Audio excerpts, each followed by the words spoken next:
what Phillips calls it. Is anybody here on a Phillips? Anybody standing on a Phillips? Are you Midtown? Oh, you're retail. Okay. All right, so I know I've already gone over this, but your TE and your FSE, it becomes an effective TE. The data is collected after each rephasing pulse. Image weighting is an average of those echoes of the TEs that get collected. Phase encoding slopes are situated on the TE so that the contrast is centered on the effective TE. Central lines of K-space are filled with the phase encoding slopes near the effective TE, not on it, but near it. That's why I said it becomes effective. It's not the exact number that you choose. So that's another thing for you guys to look at. Look at what your TE, what is selected, what TE you've selected for the sequence. And then when you look at your image after you're all done, in your, we call it our browser, and you can see all your parameters, you'll see it come up as effective, and it'll tell you what exactly, what your effective TE is. And you'll notice that it's not the exact number that you chose. Okay, so echo train length and image weighting. Sorry guys, sometimes I get ahead of myself, but echo train length, the larger ETL, obviously faster sequence, because remember, multiple lines of K-space gets filled. Larger ETL will also have more weighting average. More data is collected at the wrong TE. Not as much of a concern for the T2, but more. Remember I told you for the T1, I don't go above 4. That's my personal space. I know a couple techs that I've worked with in the past that'll go 5, sometimes 6. My personal is to stay 4. Okay?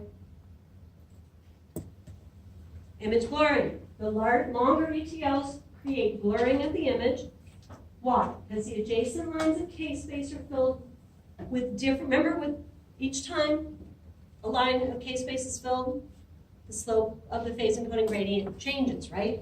So adjacent lines of K-space are filled with different phase encoding slopes. Increase your echo train length will increase your blurring. Decreasing of your echo train length, you're going to get a much sharper image. Okay, everybody with me there? All right, so image weighting and fast spin echo, it's the same. TRTE values remain the same. T1, short, short. Proton density, short, long. T2, long, long. That will remain right on T2. Can be compensated for by using fat saturation. How many of you have seen fat saturation or used fat saturation? I'm sure everybody here. How many of you have seen a manual pre-scan done for fat saturation and actually see your peaks? For breast. For breast. Okay, so remember,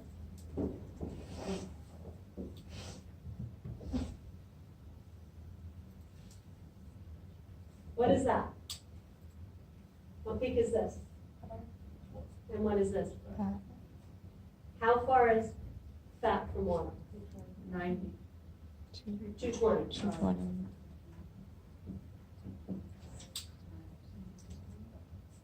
Especially when doing breast, because it is, you have one shot. You have one shot when you do breast. If your fat sat fails, you're screwed. Okay? So, GE breast, you can go into manual pre-scan. I don't know how this is done on Siemens or Philips, but I want you guys to inquire, ask how they do a manual pre-scan and how they can manually saturate the fat peak.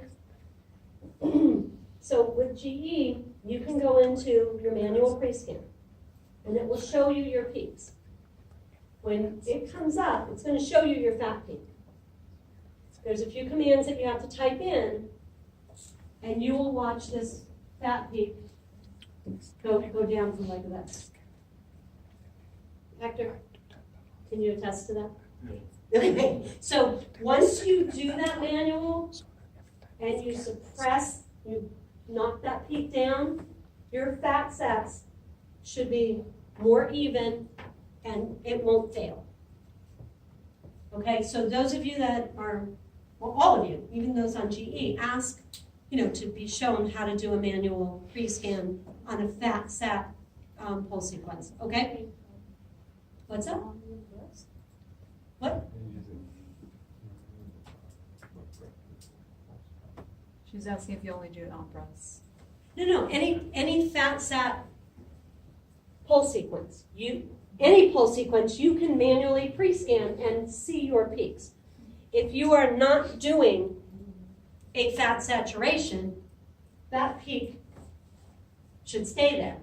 But if you're doing a fat sat